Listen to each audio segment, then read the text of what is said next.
Welcome back to the Fifth Line 5R preview show powered by 5 Reasons Sports. I'm Alex Baumgartner, and we got a big game tonight. 3-game series coming up against the Tampa Bay Lightning. Couple lineup changes. Anthony Duclair is out today.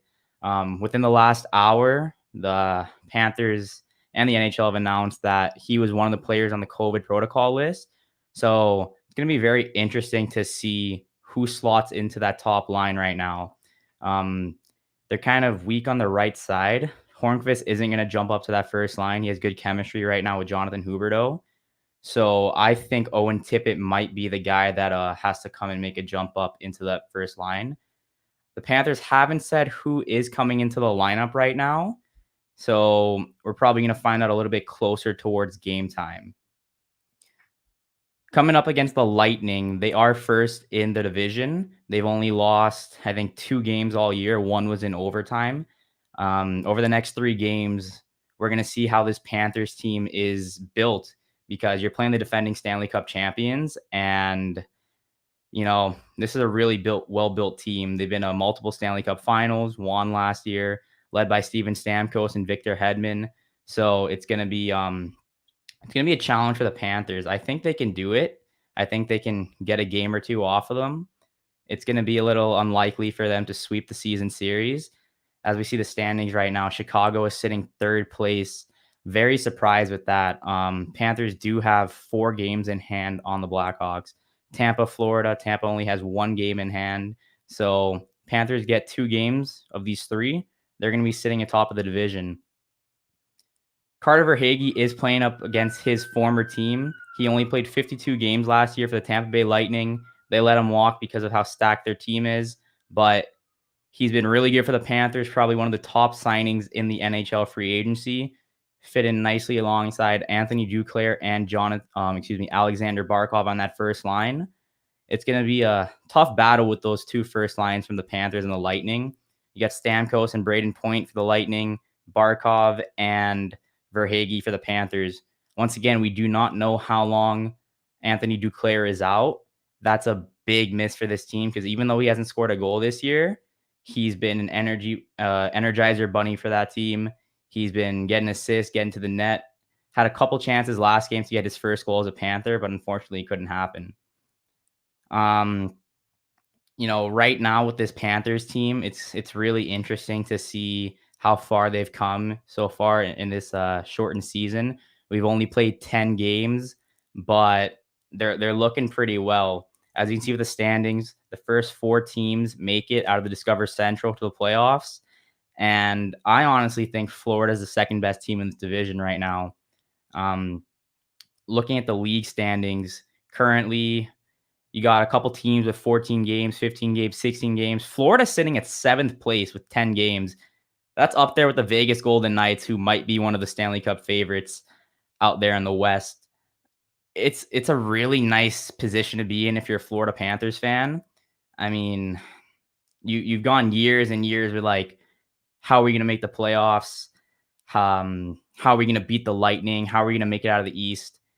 Like I said on the last show, this is really a blessing in disguise for the Panthers to be playing in a condensed season in this weekend division. They're not going up against Toronto or Boston or Montreal in the East. They got to play Tampa. You got to play Carolina. You got to play Columbus. But they've held their own against some of the teams they played so far, whether that was Nashville, whether that was the Blue Jackets. We're going to see up in these next 3 games how they fare up against the Tampa Bay Lightning. My co-host Manny was saying for the last couple of weeks, he's had this one circled on his calendar for a while, and we're finally here. So I'm really excited to see how this Panthers team fares. If we're looking at the stats, we got Jonathan Huberto sitting 1st place on the Panthers, 14 points already in 10 games. Alexander Barkov, 11 points in 10 games. And Patrick Hornqvist, 10 points in 10 games. All of them are on a point-per-game pace. And Jonathan Huberto just came off of his first career hat trick. Patrick Hornqvist, brand new acquisition from the Pittsburgh Penguins, got him in that Mike Matheson trade. And wow, Panthers are looking really nice on that trade. I'm joined by Caitlin Daley. How's it going, Caitlin? Hi, guys. Thanks for waiting on me. Sorry for that technical difficulty. Hey, no problem. We're looking a little bit at the Panthers standings, and the points. But let's talk a little bit about this Tampa 3-game series we have coming up against the Lightning. Obviously, Anthony Duclair has been announced as out, so we don't know who's slotting in on that top line. What do you think has to happen for the Panthers to not only compete with the Lightning, but beat them over these next 3 games? I think our goaltending really needs to play up to that elite level that they have with Vasilevsky. Obviously, he has the best percentage in the NHL, arguably, and I think that with Bob, he had a great game last game. He responded really well after giving up that 1 goal early in the game. If we have that Bob tonight, minus the error, then we can definitely play up to their level. I think it really just that inconsistency with the goaltending has been what has kept the Panthers in doubt against this Stanley Cup champion team. I think that they have roster depth that can't be argued, but we have so much power. And our record at home, we know this team loves playing at home in front of those fans. So I think having the first game of this series and the second at home is going to be really big. As you said, Bobrovsky, he stood on his head. He had that one short side goal that was let in early on in the game against they played the Red Wings, correct? Yes. Yeah, and then he stood on his head for the start. In the first. Yeah, second game against the Red Wings, let 1 goal in, stood on his head, outshined everyone on the ice, got over 30 saves. And as Panthers fans have been saying, Bob's been pretty shaky so far since he's been in Florida. That might be probably one of the best performances I've seen from Bob. He had a big 3-save spurt in the dying minutes of the third to keep the game at 2-1. And normally they've been switching between him and Drieger. Like they split 1 game each. But Coach Q went right back to Bob, so you definitely know he has a little bit more confidence in him. And just 2 years ago, he swept this Tampa Bay Lightning team 4-0 in the playoffs in the first round. So maybe we see a little bit of that Bob again. Absolutely. I think the way that the leadership that Coach Q is displaying is a huge reason for their success so far. But I think that with Bob's performance being a little bit shaky as this season has started, I think after last game, I know on the post-game press conference, Coach Q was saying how impressed he was with how he responded after giving up that 1 goal. He saved 31 out of 32 shots that game and held out. We know this team loves overtime this season so far, and he held out and got it done and closed out that game with that 1 goal lead. And I think he gained a lot of defensive confidence in that win, but also Coach Q with that decision to keep him in goal this game probably also solidified the confidence that he has going out tonight. So I'm excited to see what he does. We saw in the last game a big contribution from the bottom 6. Nola Chari was probably one of my game breakers. I think the top 6, it's pretty even for both teams. I think Barkov can match up well against that Stamkos line, and I think that Hornqvist, Huberto, Wenberg line can definitely take the Cirelli, Killorn, Tyler Johnson line. But the bottom 6, I think, is where these games are going to be won. Who do you think is going to be the big performer in the bottom 6 over these next couple of games against Tampa? That's hard to say. I really like the way that the team last game, I think, every single player on that bench contributed something, and just the fluidity between the offense and the defense and the goaltending. I think with Duclair out, it's going to be interesting to see who comes in and replaces him and how that shifts the other lines. But I'm excited to see how they match up against Tampa. When's the last time that, like, me and Manny have been talking about this over the last couple of weeks? I can't remember a time where I was confident in playing the Lightning. I mean, they won the Stanley Cup last year. They made the Cup final a couple years before. They're always in the playoffs competing. They have a great team over there in Tampa, but this is the battle of the Sunshine State. How do you feel against Tampa with this brand new Panthers team, brand new system, new general manager, second year for Coach Q? What do you think?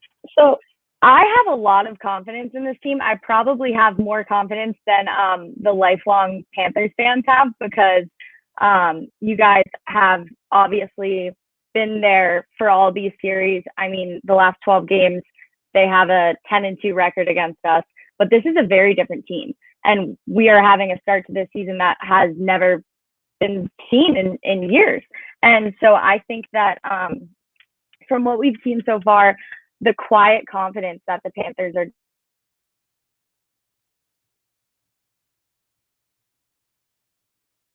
I think we lost Caitlin there for a minute, but yeah, like she was saying, the confidence in this Panthers team is definitely something that the fans and the NHL should probably take notice. We got Caitlin back Yeah, here. sorry about that. I don't know when I cut out, but I was saying that I just think the the we play them for 8 games this season. I think tonight, I have a lot of confidence in this team going into tonight because the Lightning are probably overconfident given Mhm. the past record how easy this game is going to be, especially coming off a 6-1 victory over the Predators last game. But they've never played this team before, and I think that the Panthers are the little brother that really wants revenge. So I'm very confident in, especially with a home ice advantage for how we will perform tonight. Yeah, before we wrap it up, let's just mention we have 2 of these 3 games at home. The BB&T has been rocking. You could hear the fans when there's a bad call or maybe a missed call by the officials. We saw it last game a couple times too many. The crowd's really into it. It seems like South Florida is really rooting for their Florida Panthers, something that you don't see too often. But with these COVID regulations, only 25% capacity allowed in the BB&T Center, and everyone's coming to the games. Everyone's excited to see this Florida Panthers team play. And you got a very fitting test against probably one of the best teams in the NHL over the last half decade, defending Stanley Cup champions. Make sure you watch these games. I think that I think Florida could probably get 1 or 2 of these games out of 3. I don't think they're gonna get all of them, but yeah, I it's gonna also, be really exciting. even if, worst case scenario, they do get a game or two, I love the way that the Panthers have been responding after their losses this season. We saw it Absolutely. with Nashville, we saw it with Detroit. It definitely shows the character of this team. I think Caitlin was saying it best. They bounce back after every win. Excuse me. They bounce back after every loss. They come out as if the game didn't happen. Basically, quick bounce back, get right back into it. Condensed season, short turnarounds. Not a lot of time to think about your mistakes. Just get back on the ice. We have to wrap it up now. Puck drop is just 30 minutes away. Make sure you check out the Florida Panthers face off the Tampa Bay Lightning. Thank you for Caitlin for joining us today, and looking forward to doing this again. Thanks, Alex.